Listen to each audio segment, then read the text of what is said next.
Hello friends, चलिए अब start करते हैं। देखिए, सबसे पहले हम लोगों ने पढ़ा कि इंटीजर्स क्या है। इंटीजर्स को बहुत अच्छे से हमने पढ़ लिया। उसके बाद हमने पढ़ा कि इंटीजर्स को ऐड कैसे करते हैं। ठीक है भाई, इंटीजर्स को ऐड कैसे करते हैं।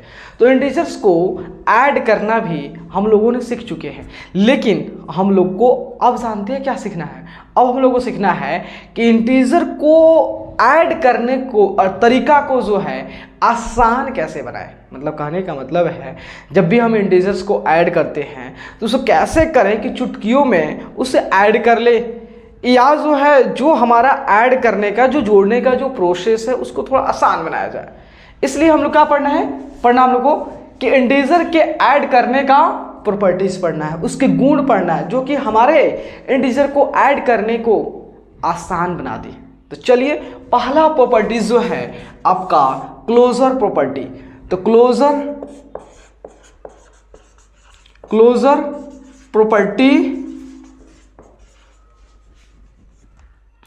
प्रॉपर्टी ऑफ एडिशन किसका है?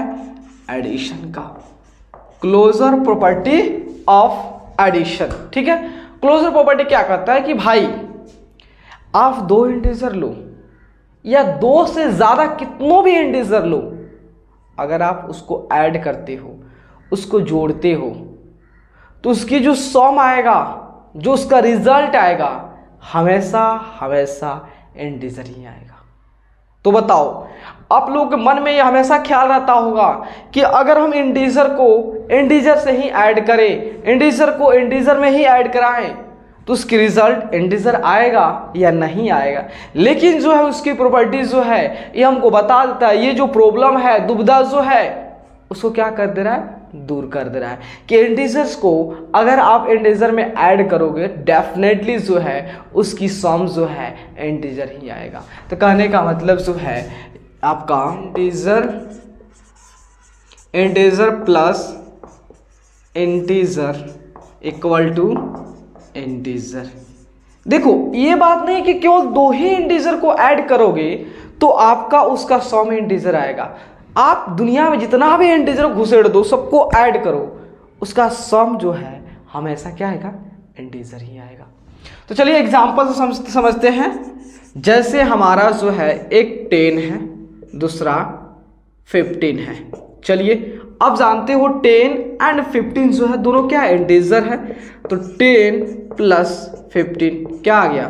20 आपका 5। तो 25 जो है ये भी क्या है? इंटीजर ही है। अब चलो -10 ले लो एंड 15 ले लो, तो इसका सम जो है -10 plus 15 gives 5 and 5 is also a integer. चलिए, अब 10 एंड -15 ले रहा हूं, तो यहाँ भी 10 plus -15 gives -5। -5 is also a integer. ठीक है, -10 और -15 ले रहा हूं, तो -10 प्लस -15 गिव्स कितना हो गया आपका? -25। तो -25 भी क्या है? इंटीजर है। -5 भी इंटीजर है, 5 भी इंटीजर है, 25 भी इंटीजर है। इसका मतलब है कि आप दुनिया का कोई भी इंटीजर ले लो, उसको जब ऐड करोगे तो डेफिनेटली इंटीजर ही आएगा। ये प्रॉपर्टीज आप जाने, इस प्रॉपर्टीज का नाम है क्लोजर प्रॉपर्टी। ये एडिशन केस में यूज कर रहा हूं, इसलिए क्लोजर प्रॉपर्टी ऑफ एडिशन आ रहा है। ठीक है, तो चलिए इसके बाद नेक्स्ट प्रॉपर्टी।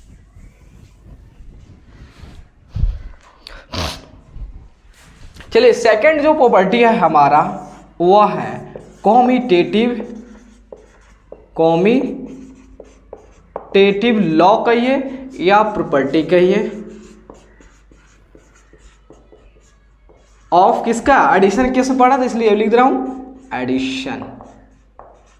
देखिए, कॉम्यूटेटिव लॉ जो है, कॉम्यूटेटिव जो प्रॉपर्टी है एडिशन केस में कहता है कि भाई अगर आपके पास दो इंटीजर है तो उस दो इंटीजर को जो है आप किसी भी ऑर्डर में ऐड करा सकते हो, उसका जो सम आएगा हर केस में सेम आएगा।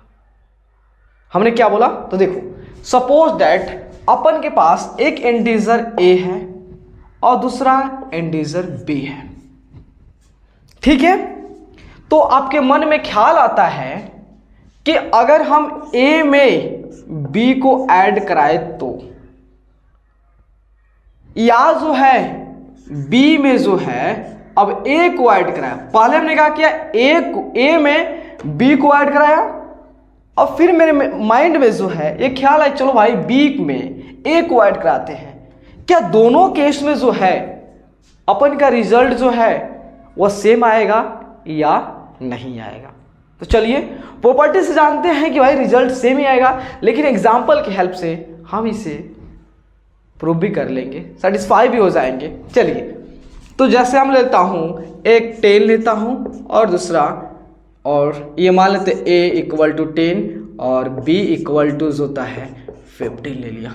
चलिए हम क्या करते हैं, 10 में जो है 15 को ऐड कराते हैं। ठीक है, तो कितना आ गया, तो आपका आ गया 25 आ गया। अब हम क्या करते हैं, 15 में जो है 10 को ऐड कराते हैं, यहाँ भी 25 आ गया। चलिए अब मान लेते हैं कि a जो है हमारा 10 है और b जो है हमारा -15 है।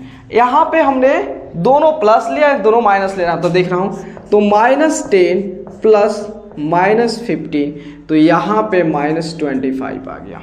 अब हम क्या कर रहे हैं कि -15 में जो है क्या ऐड करा रहे हैं, -10 को ऐड करा रहे हैं। इस केस में भी आपका 25 आ गया। अब चलिए एक दूसरे का अपोजिट ले रहा हूँ। एक मान लेते हैं a जो है आपका 10 ले रहा हूँ और b जो है -15 ले रहा हूँ। दोनों अपोजिट है, एक आपका प्लस है दूसरा माइनस है। तो यहाँ केस में आपका a प्लस b, तो 10 में हम क्या कर रहे हैं, -15 को ऐड करा रहे हैं। कितना हो गया आपका जो है -5 आ गया। अब क्या कर रहे हैं, -15 में जो है 10 का ऐड करा रहा हूँ, तो फिर भी हमारा क्या आ रहा है, 5 आ रहा है।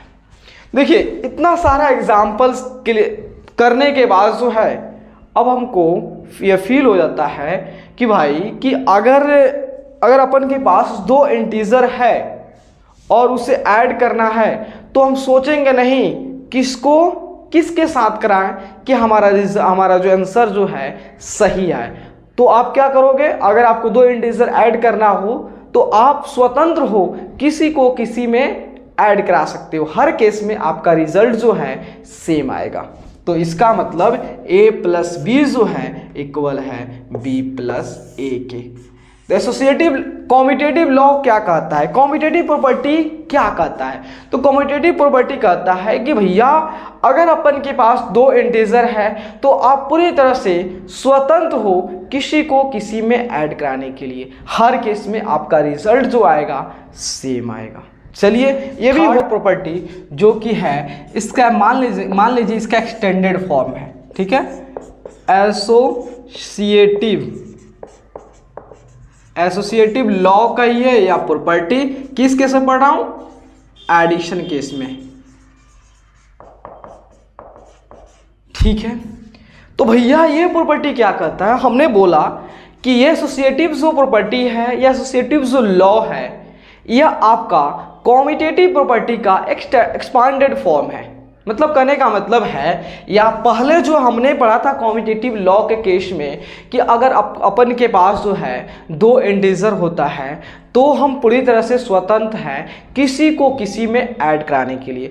उसी तरह ये एसोसिएटिव प्रॉपर्टी कहता है कि अगर अपन के पास 3 या 3 से ज़्यादा कितनों भी इंटीजर है तो आप पूरी तरह स्वतंत्र हो किसी को किसी के साथ ऐड कराने के लिए। तो चलिए, तो यहाँ पे मान लेते हैं हमारा एक a इंटीजर है, दूसरा b इंटीजर है, तीसरा c इंटीजर है। ठीक है, तो यहाँ देखिए हमें जो है ये वेरीफाई करना है कि अगर हम पहले a प्लस b को ऐड कराते हैं, उसके बाद जो सम आता है उस सम में c को ऐड कराए, और उसके बाद हमारे दिमाग में ख्याल आता नहीं भाई a को छाड़ देता हूँ और पहले b और c को ऐड कराता हूँ, जो हमारा सम आएगा उसमें a के साथ ऐड कराते हैं। ठीक है, अब चलते हैं एग्जाम्पल खेल से, इससे भी वेरीफाई कर लेता हूँ। तो मान लेता हूँ a इक्वल टू जो होता है 5, b इक्वल टू -10 और c इक्वल टू आपका -15 हो गया। चलो भाई तो देखिए हम क्या करते हैं, पहले ए और बी को ऐड कराता हूँ। तो 5 में जो है -10 को ऐड करा दिया तो कितना आ गया आपका, हो गया -5। अब -5 में -15 को ऐड कराता हूँ, कितना हो गया -20। ठीक है, हमने क्या किया, पहले 5 में जो है 5 में 10 को ऐड कराया, उसके बाद जो हमारा सम आया उसमें -15 को ऐड कराया तो -20 आया। अब हम क्या कर रहे हैं, पहले बी और सी को, तो बी हमारा क्या है -10 और सी क्या है -15। अब इसको ऐड कराता हूँ तो कितना हो गया -25। अब -25 में किसको ऐड कराएंगे, ए, तो ए क्या है हमारा 5, तो कितना आ गया -20। एक और आपके माइंड में ख्याल आता होगा कि यार अगर हम ए और सी को ऐड कराऊं, ए और सी को ऐड कराऊं, उसके बाद जो रिजल्ट आएगा उसको बी के साथ ऐड कराऊं, तो इस केस में क्या हमारा सेम रिजल्ट आएगा, देख लेता हूं। तो ए हमारा क्या है, तो ए हमारा जो है 5 है एंड सी जो है हमारा 15 पहले ऐड कराता हूँ तो कितना हुआ -10। अब इसमें b को ऐड करा देता हूँ तो b कितना है -10, यहाँ पे भी -20 आ गया। तो इसका मतलब ये हमारा सही है। तो इससे जो है एक कंक्लूजन निकलता है कि भैया अगर अपन के पास जो है 2 इंटीजर हो या 2 से ज़्यादा इंटीजर हो, कितनों भी इंटीजर हो, तो अगर हमें ऐड करना हो तो हम पूरी तरह से स्वतंत्र हैं किसी को किसी के साथ ऐड कराना। हमें जो है किसी के साथ अगर दूसरे किसी और के साथ ऐड करा देंगे तो एक गलत हो जाएगा, ऐसा नहीं है। हम पूरी तरह से स्वतंत्र है कि अगर अपने पास कितनों भी 200 300 कितनों भी इंटीजर मिल जाए ऐड कराने के लिए, तो जो हमें आसान मिलेगा पहले ऐड करना तो पहले हम उसी को ऐड कर लेंगे, क्योंकि अपने काम को आसान बनाना है ना। तो हमें जो यहाँ पे कोई ये डर नहीं रहेगा कि इसके साथ कहीं ऐड करा देंगे तो हमारा आंसर कुछ अलग आ जाएगा। नहीं, एडिशन केस में ऐसा नहीं होता। तो कॉम्यूटेटिव एंड एसोसिएटिव प्रॉपर्टी यही कहता है, इस दोनों का कंक्लूजन यही कहता है कि भैया अगर आपके पास जो है कितनों भी इंटीजर है और आप चाहते हो उसका ऐड कराना, तो जो आपको आसान लगे उसी को पहले इंटीजर ऐड कर लीजिए, उसको ऐड करके पूरा का रिजल्ट लीजिए। ये नहीं है कि आपको इसको इसी के साथ ऐड कराना, नहीं, आप पूरी तरह स्वतंत्र है, किसी को किसी के साथ ऐड करा सकते हो। चलिए प्रॉपर्टी देखते हैं। Existence of additive identity।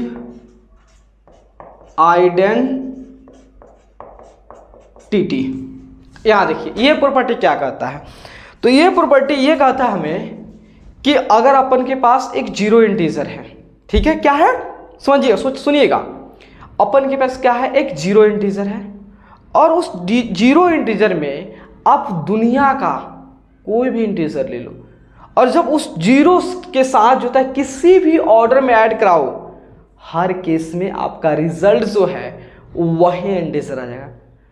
तो यहाँ पे एक क्वेश्चन होता है कि क्या जीरो से जो है उस इंटीजर पे कोई असर नहीं पड़ रहा है? नहीं, जीरो से उस इंटीजर पे कोई असर नहीं पड़ा, या दूसरी भाषा में कह सकते कोई दुनिया का आप कोई भी इंटीजर जीरो में ऐड करा लो आपको वही इंटीजर मिल जाएगा। इसका मतलब तो दुनिया का कोई भी इंटीजर उस जीरो पे अपना इफेक्ट नहीं छोड़ पा रहा है।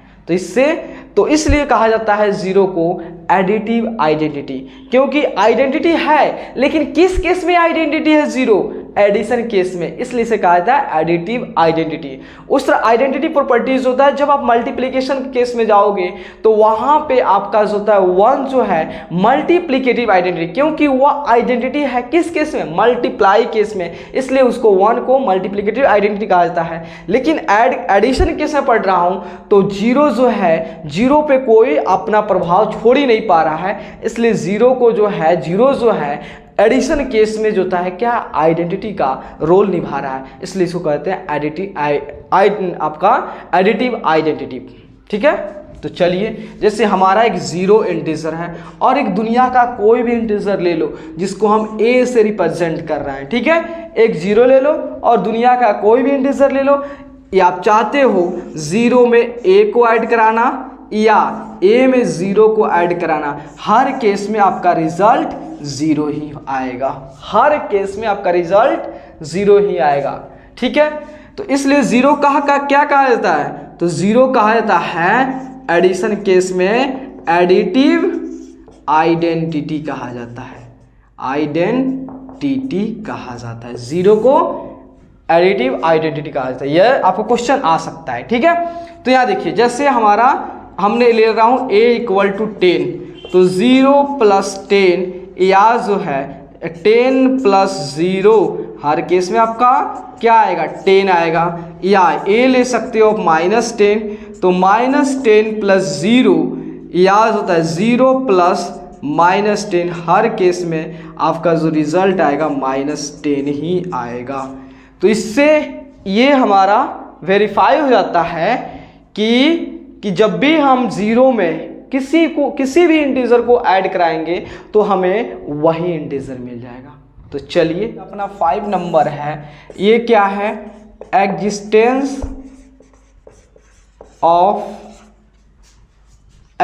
Of additive inverse.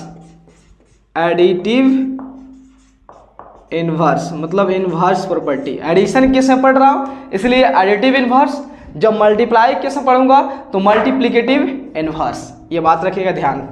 ठीक है, तो ये प्रॉपर्टी क्या कहता है? तो ये प्रॉपर्टी कहता है कि भैया आप दुनिया का कोई भी इंटीजर ले लो, दुनिया का कोई भी इंटीजर ले लो, अब क्या करो, उसी इंटीजर का क्या कर लो? अपोजिट ले लो। हमने क्या कहा?